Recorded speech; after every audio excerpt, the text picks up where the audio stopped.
जी सदा सहाय। जय गुरुजी। अथ श्री शिव महापुराणे चतुर्थकोटिरुद्रसंहिता अथैकोनत्रिंशोऽध्यायः।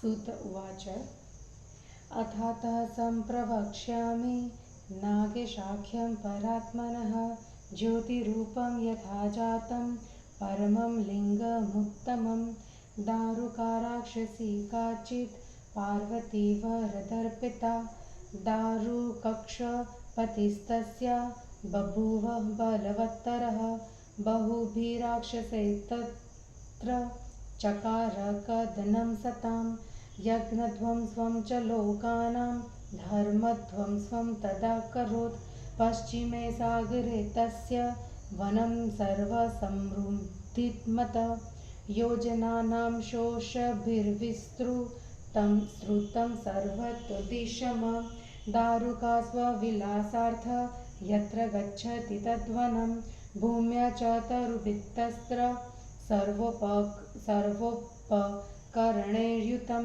दारुकायै ददो देवी तद्वनस्यावलोकनं प्रयाति तद्वनं सा हि पत्या सह यदृच्छया तत्र स्थित्वा तथा सोऽपि सर्वेषां च भयं ददौ दारुको राक्षसः पत्न्या तया दारुकया सह ते सर्वे पीडिता लोका और्वस्य शरणं ययुः नत्वा प्रीत्या विशेषेण तमुचूर्णतमस्तका लोक ऊचुः महर्षे शरणं देहि नो चेदुष्टेष्वमारिता सर्वकर्तु समर्थोऽसि तेजसादितिमानसि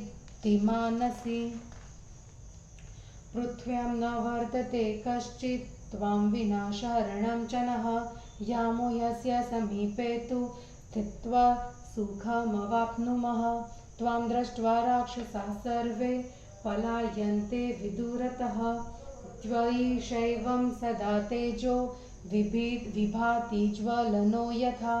सूत उवाच इत्येवं प्रार्थितो लोकैर्रवो हि मुनिसत्तमः शोचमानः शरण्यश्व रक्षायै वचो ब्रवीत।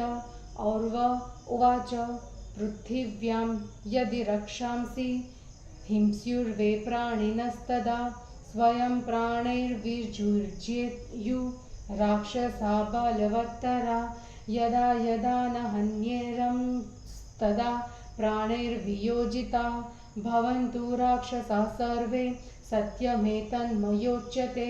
सूत उवाच इत्युक्त्वा वचनं तेभ्यः समाश्वास्य प्रजा पुनः तपश्चकार विविधर्मोर्वो लोकसुखावह देवास्तदा ते विज्ञाय शापस्य कारणं हि ततः युद्धाय च समुद्योगं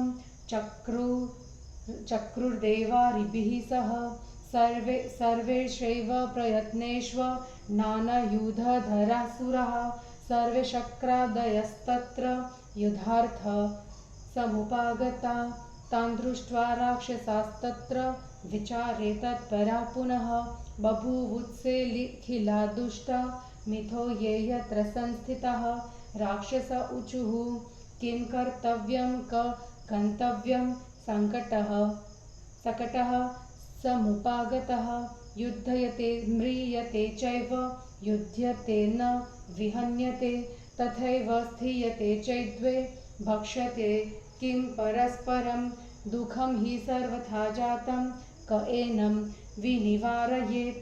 सूत उवाच विचार्येति च ते तत्र दारुकाधाश्वराक्षसाः उपायं न विजानन्तो दुःखं प्राप्तः सदा हि वे दारुका राक्षसी चापि ज्ञात्वा दुःखं समागतं भवान्याश्ववरं तश्व कथयामास सादता। दारुकोवाच मया ह्याराधिता पूर्व भवपत्नी वरं ददौ वनं गच्छ निजे सार्ध यत्र गन्तुं त्वमिच्छसि तद्वरश्व मया प्राप्तः कथं दुःखं विषह्यते जलं वनं च नीत्वा वे सुखं स्थेयं तु राक्षसे। सूत उवाच तस्यास्तद्वचनं श्रुत्वा राक्षस्या हर्षमागता। ऊचुः सर्वे मिथस्ते हि राक्षसा निर्भयास्तदा। धन्येयं कृतकृत्येयं राज्ञा वै जीविता स्वयं। नत्वा तस्य च तत्सर्वं कथयामासुरादरात्। यदि गन्तुं भवेच्छक्तिर्गम्यतां किं विचार्यते। तत्र गत्वा जले देवी सुखं स्थास्यामनित्यशः।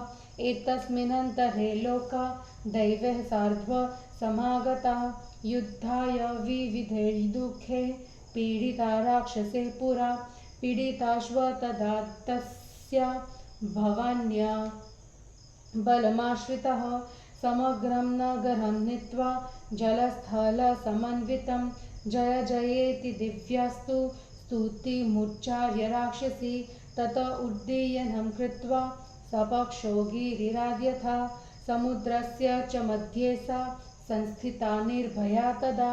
सकले परिवारेष्व मुमुदेति शिवानुगा। तत्र सिन्धोर्चते स्थित्वा नगरे च विलासिनः। राक्षसाश्व सुखं प्रापुर्निर्भयाश्व विजह्निरे। राक्षसाश्व पृथिव्यां वै नाजङ्मुष्व कदाचन। मुनेः शापभयादेव बभ्रमुस्ते जले तदा। नौषु स्थिता न जनान्त्वा नगरे तत्र तांस्तदा।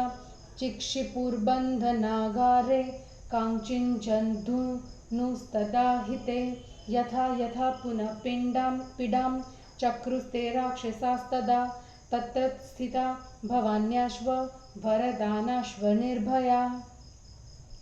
यथा पूर्वस्थले लोके भयं चासीन्निरन्तरं। तथा भयं जले तेषाम् आसीन्नित्यं मुनीश्वरा। कदाचित् राक्षसी सा च निःसृता नगराज्जले। रुदध्वा मार्गस्थिता लोकपीडार्थधारणौ च हि। एतस्मिन्नन्तरे तत्र नावो बहुतरा शुभा। आगता बहुधा तत्र सर्वतो लोकसंवृता। तानाश्व तदा दृष्ट्वा हर्षसम्प्राप्य राक्षसः। द्रुतं गत्वा हि तत्रस्थान् वेगान्तन्द्रिरे खला। आजग्मुर्नगरं ते च तानादाय महाबला। चिक्षिपुर्बन्धनागारे बद्ध्वा हि निगदे दृढे। बद्ध्वास्ते निगदे लोका संस्थिता बन्धनालये। अतीव दुःखमाजग्मुर्भस्त्रिस्तास्ते मुहुर्मुहुः। तेषां मध्ये च योधीशः सवैश्यः सुप्रियाविदः। शिवप्रियशुभाचारः शैवश्वासी दातनः। विना च शिवपूजां वै न तिष्ठति कदाचन। सर्वथा शिवधर्मा हि भस्मरुद्राक्षभूषणः। यदि पूजा न जाता चेन्न भुनक्ति तदास्तु सः।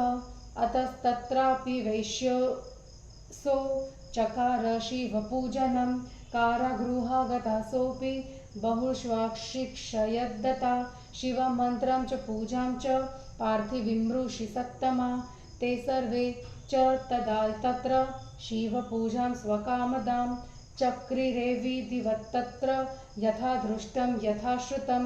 केचित् तत्र स्थिता ध्याने बद्ध्वा सनमनुत्तमं। मानसीं शिवपूजां च केचिच्चक्रुर्मदान्विताः। तदा दिशेन तत्रैव प्रत्यक्षं शिवपूजनं कृतं च पार्थिवस्यैव विधानेन मुनीश्वरा। अन्ये च ये न जानन्ति विधानं स्मरणं परं। नमः शिवाय मन्त्रेण ध्यायन्तं शङ्करं स्थिता। सुप्रियो नाम यश्वासी द्वैष्यवर्यः शिवप्रियः। ध्यायश्व मनसा तत्र चकार शिवपूजनं।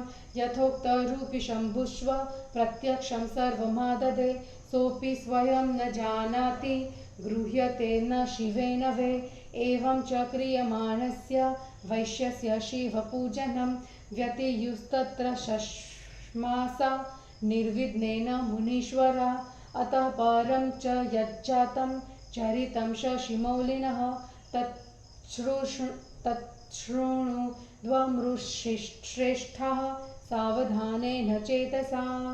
इति श्री शिवमहापुराणे चतुर्थकोटिरुद्रसंहितायां नागेश्वर ज्योतिर्लिंगमाहात्म्ये दारुकावन राक्षसोपद्रव वर्णनं नामेकोनत्रिंशोऽध्यायः।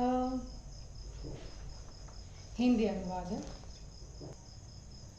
सूत जी ने कहा, अब मैं शिवजी के नागेश्वर नामक ज्योतिर्लिंग का वर्णन करता हूँ।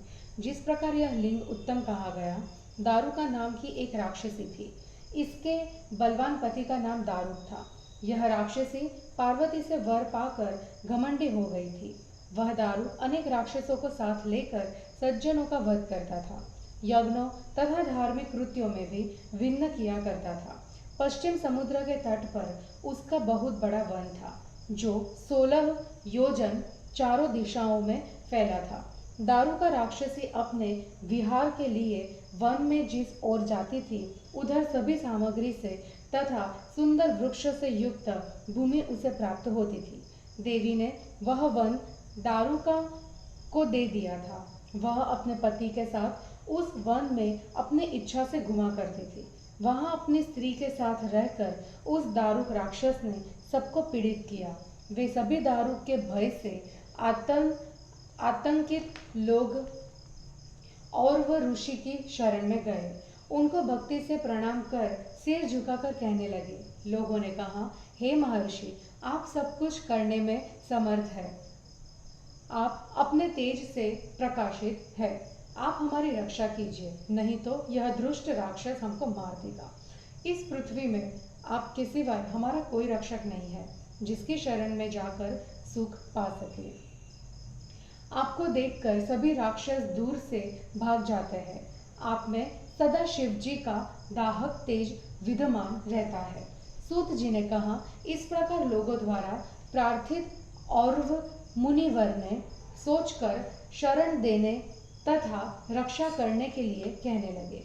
औरव मुनि ने कहा, यदि ये राक्षस भूलोक के प्राणियों को मारना चाहते तो वे स्वयं मर जाएंगे, क्योंकि राक्षस उन सबसे बली है। यदि वे यज्ञों का विध्वंस करेंगे तो वे राक्षस सभी मर जाएंगे। यह मैं सत्य कह रहा हूँ। सूत जी ने कहा, इस प्रकार उन शरणागत प्रजाजनों को आश्वासन देकर संसार को सुख देने वाले औरव ऋषि ने तप किया।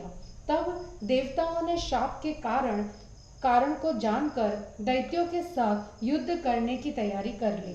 सभी प्रत्यों के साथ इंद्र आदि देवता अनेक हथियारों को लेकर युद्ध के लिए वहां उपस्थित हो गए।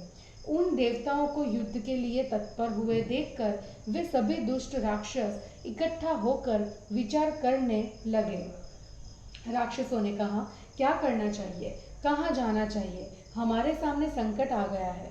यदि लड़ते हैं तो भी मरते हैं, यदि युद्ध नहीं करते तो हमारा विनाश होना ही है। यदि ऐसे ही रहते हैं तो हम क्या खाएंगे? सब प्रकार से कष्ट आ गया है, कौन इसे रोकेगा? सूत जी ने कहा, ऐसा विचार कर वे दारुक आदि राक्षसों को जब कोई उपाय नहीं सूझा तब वे दुखी हुए। जब दारुका राक्षसी ने भी देखा कि विपत्ति आ गई है, तब उसने कहा, मुझे पार्वती से वर मिला है। दारुका ने कहा, मैंने पहले पार्वती की तपस्या की थी। उन्होंने मुझे वर दिया है कि तू अपने राक्षसों को वन के साथ जहाँ चाहेगी ले जा सकेगी। जब यह वर मैंने पाया है तो आप लोग दुख क्यों सहन कर रहे हैं? जल और वन को साथ लेकर तुम मेरे साथ रहो। सूत जी ने कहा, उस राक्षसी की बात को सुनकर सभी राक्षस प्रसन्न हो गए। निडर होकर उन राक्षसों ने आपस में कहा, यह दारुका रानी धन्य तथा सफल मनोरथ है। इसने हमें जीवन दान दिया। उसे प्रणाम कर सब आदर से ऐसा कहने लगे, यदि जाने की शक्ति हो तो जाइए, क्या सोच रहे हैं? वहां जाकर पानी वाले स्थान पर सुख प्रतिदिन रहेगा।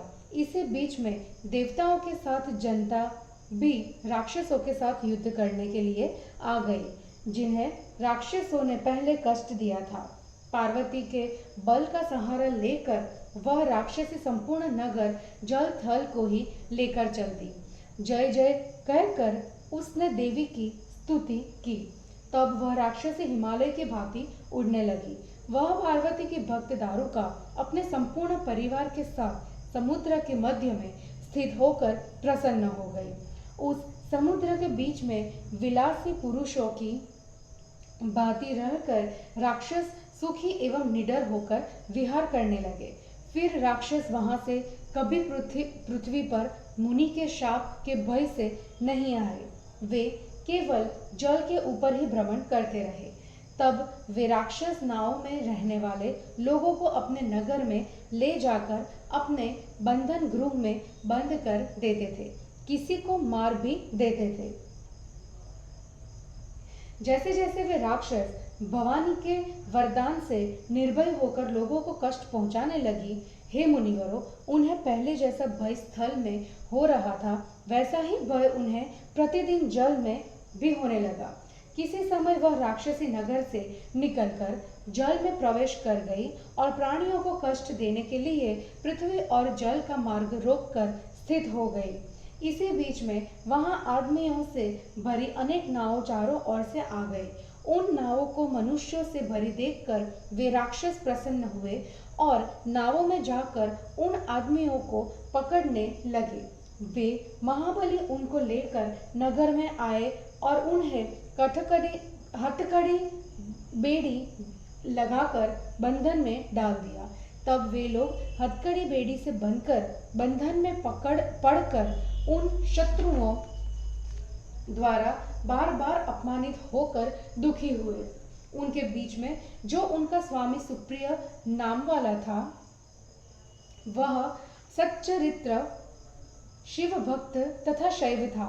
वह बिना शिव पूजा किए कहीं नहीं रहता था, सदा भस्म तथा रुद्राक्ष धारण किया करता था। यदि किसी कारण कभी वह शिव पूजा नहीं कर पाता था तो उस दिन वह भोजन नहीं करता था। अतः वहां भी इस वैश्य ने शिव जी की पूजा की। हे ऋषियों, कारागार जेल में जाकर उसने बहुत को शिक्षा दी। उसने शिव मंत्र तथा पार्थिव पूजा विधि भी बतलाई। वे सब की कामना पूर्ण करने वाली शिव पूजा विधिवत करने लगे, जैसा उन्होंने देखा तथा सुना था। कुछ वहां उत्तम आसन लगाकर ध्यान में बैठे थे, कुछ आनंदित होकर मानसी शिव पूजा कर रहे थे। हे मुनीश्वरों, उसके स्वामी ने वही पार्थिव पूजा विधान से सबके सामने शिव पूजन किया। जो पूजा विधान को नहीं जानते थे, उन्होंने केवल शिव जी का स्मरण किया और कुछ नमः शिवाय मंत्र से शिव जी का जप कर रहे थे। जो सुप्रिय नामक शिव भक्त वैश्य था, उसने मन से ध्यान करते हुए शिव पूजन किया। जैसा ध्यान किया था उसी रूप में शिव जी ने आकर प्रसाद आदि ग्रहण किया। सुप्रिय को यह मालूम नहीं है कि शिव जी ने उस प्रसाद को ग्रहण किया। हे मुनीश्वरों, इस प्रकार शिव पूजन करते हुए उस वैश्य के 6 मास निर्विघ्न बीत गए। ऋषिवरों, इसके बाद शिव जी ने जो चरित्र किया उसे आप लोग सावधान मन से सुनिए। इस प्रकार शिव महापुराण में दारुका वन राक्षसोप्रदव वर्णन नामक 29वां अध्याय समाप्त हुआ। जय गुरु जी।